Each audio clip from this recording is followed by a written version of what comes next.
The Middle Temple Murder by S.Fletcher. Chapter 1. The Scrap of Grey Paper. As a rule, Spargo left the Watchman office at 2 o'clock. The paper had then gone to press. There was nothing for him, recently promoted to a sub-editorship, to do after he had passed the column for which he was responsible. As a matter of fact, he could have gone home before the machines began their clatter, but he generally hung about, trifling, until 2 o'clock came. On this occasion, the morning of the 22nd of June 1912, he stopped longer than usual, chatting with Hackett, who had charge of the foreign news, and who began telling him about a telegram which had just come through from Durazzo. What Hackett had to tell was interesting. Spargo lingered to hear all about it, and to discuss it. Altogether, it was well beyond 2:30 when he went out of the office, unconsciously puffing away from him as he reached the threshold the last breath of the atmosphere in which he had spent his midnight. In Fleet Street the air was fresh, almost to sweetness, and the first grey of the coming dawn was breaking faintly around the high silence of St. Paul's. Spargo lived in Bloomsbury, on the west side of Russell Square. Every night and every morning he walked to and from the Watchman office by the same route: Southampton Row, Kingsway, the Strand, Fleet Street. He came to know several faces, especially amongst the police. He formed the habit of exchanging greetings with various officers whom he encountered at regular points as he went slowly homewards, smoking his pipe. And on this morning, as he drew near to Middle Temple Lane, he saw a policeman whom he knew, one Driscoll, standing at the entrance, looking about him. Further away another policeman appeared, sauntering. Driscoll raised an arm and signalled. Then, turning, he saw Spargo. He moved a step or two towards him. Spargo saw news in his face. "What is it?" asked Spargo. Driscoll jerked a thumb over his shoulder towards the partly open door of the lane. Within, Spargo saw a man hastily donning a waistcoat and jacket. "He says," answered Driscoll, "him there, the porter, that there's a man lying in one of them entries down the lane, and he thinks he's dead. Likewise, he thinks he's murdered." Spargo echoed the word. "But what makes him think that?" he asked, peeping with curiosity beyond Driscoll's burly form. "Why?" "He says there's blood about him," answered Driscoll. He turned and glanced at the oncoming constable, and then turned again to Spargo. "You're a newspaper man, sir?" he suggested. "I am," replied Spargo. "You'd better walk down with us," said Driscoll, with a grin. "There'll be something to write pieces in the paper about. At least, there may be." Spargo made no answer. He continued to look down the lane, wondering what secret it held, until the other policeman came up. At the same moment the porter, now fully clothed, came out. "Come on," he said shortly. "I'll show you." Driscoll murmured a word or two to the newly arrived constable, and then turned to the porter. "How came you to find him, then?" he asked. The porter jerked his head at the door which they were leaving. "I heard that door slam," he replied irritably, as if the fact which he mentioned caused him offence. "I know I did. So I got up to look around. Then, I saw that." He raised a hand, pointing down the lane. The three men followed his outstretched finger, and Spargo then saw a man's foot, booted, grey-socked, protruding from an entry on the left hand. "Sticking out there, just as you see it now," said the porter. "I ain't touched it, and so—" He paused and made a grimace, as if at the memory of some unpleasant thing. Driscoll nodded comprehendingly. "And so you went along and looked?" he suggested. "Just so. Just to see who it belonged to, as it might be." "Just to see what there was to see," agreed the porter. Then I saw there was blood, and then, well, I made up the lane to tell one of you chaps." "Best thing you could have done," said Driscoll. "Well, now then." The little procession came to a halt at the entry. The entry was a cold and formal thing of itself, not a nice place to lie dead in, having glazed white tiles for its walls and concrete for its flooring. Something about its appearance in that grey morning air suggested to Spargo the idea of a mortuary. And that the man whose foot projected over the step was dead, he had no doubt. The limpness of his pose certified to it. For a moment none of the four men moved or spoke. The two policemen unconsciously stuck their thumbs in their belts and made play with their fingers. The porter rubbed his chin thoughtfully. Spargo remembered afterwards the rasping sound of his action. He himself put his hands in his pockets and began to jingle his money and his keys. Each man had his own thoughts as he contemplated the piece of human wreckage which lay before him.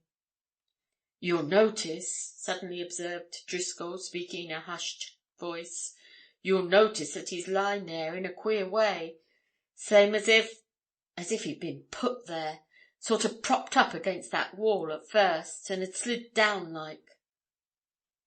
Spargo was taking in all the details with a professional eye. He saw at his feet the body of an elderly man.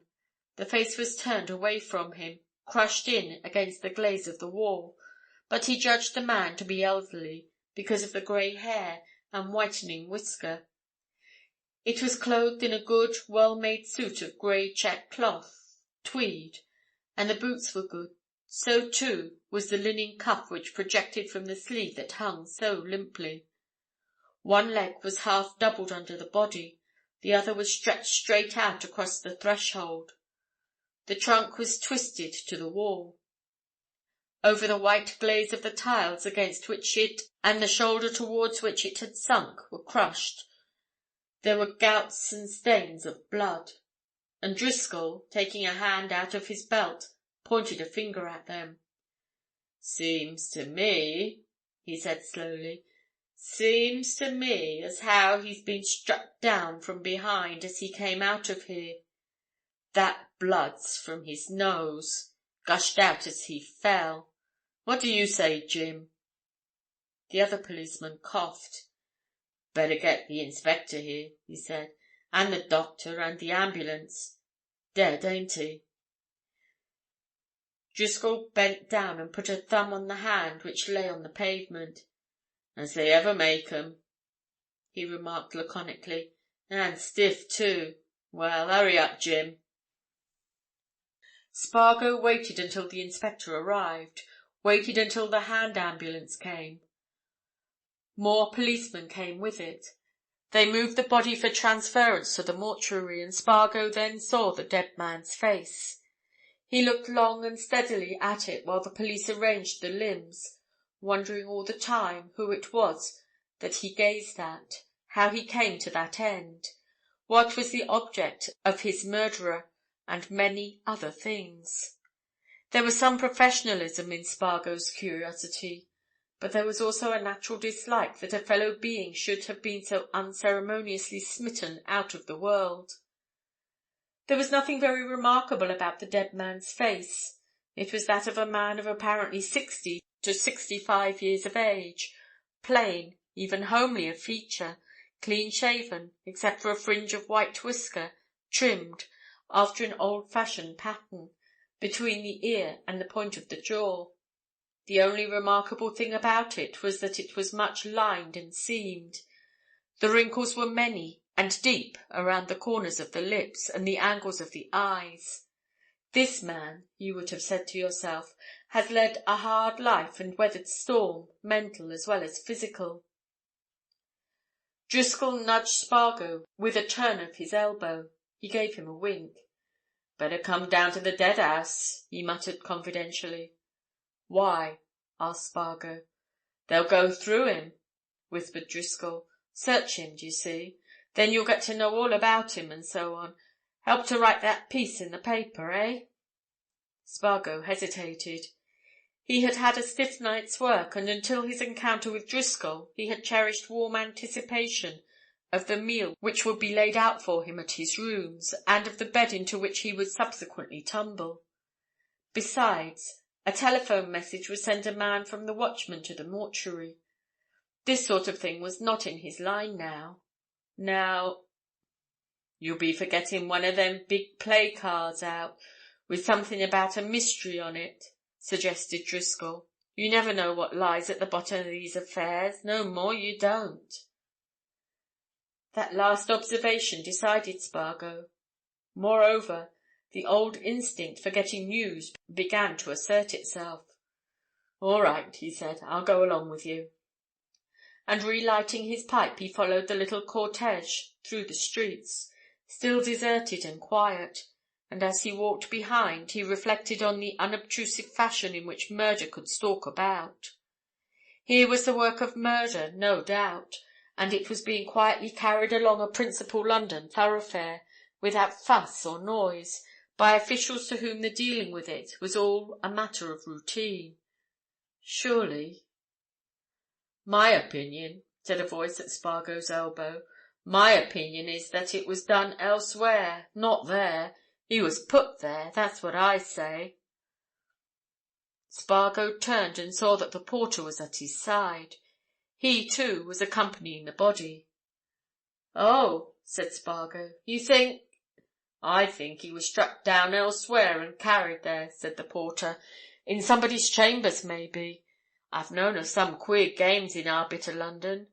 Well, he never came in at my lodge last night, I'll stand to that. And who is he, I should like to know? From what I see of him, not the sort to be about our place." "That's what we shall hear presently," said Spargo. "They're going to search him." But Spargo was presently made aware that the searchers had found nothing. The police surgeon said that the dead man had, without doubt, been struck down from behind by a terrible blow which had fractured the skull and caused death almost instantaneously. In Driscoll's opinion, the murder had been committed for the sake of plunder, for there was nothing whatever on the body. It was reasonable to suppose that a man who was well dressed would possess a watch and chain, and have money in his pockets, and possibly rings on his fingers. But there was nothing valuable to be found. In fact, there was nothing at all to be found that could lead to identification. No letters, no papers, nothing. It was plain that whoever had struck the dead man down had subsequently stripped him of whatever was on him. The only clue to possible identity lay in the fact that a soft cap of grey cloth appeared to have been newly purchased at a fashionable shop in the West End. Spargo went home. There seemed to be nothing to stop for. He ate his food and he went to bed, only to do poor things in the way of sleeping. He was not the sort to be impressed by horrors, but he recognised at last that the morning's event had destroyed his chance of rest. He accordingly rose, took a cold bath, drank a cup of coffee, and went out. He was not sure of any particular idea when he strolled away from Bloomsbury, but it did not surprise him when, half an hour later, he found that he had walked down to the police station near which the unknown man's body lay in the mortuary. And there he met Driscoll, just going off duty. Driscoll grinned at sight of him. "You're in luck," he said. "'Tisn't 5 minutes since they found a bit of grey writing paper crumpled up in the poor man's waistcoat pocket. It had slipped into a crack. Come in and you'll see it." Spargo went into the inspector's office. In another minute he found himself staring at the scrap of paper. There was nothing on it but an address, scrawled in pencil. Ronald Breton, barrister, King's Bench Walk, Temple, London. End of chapter 1.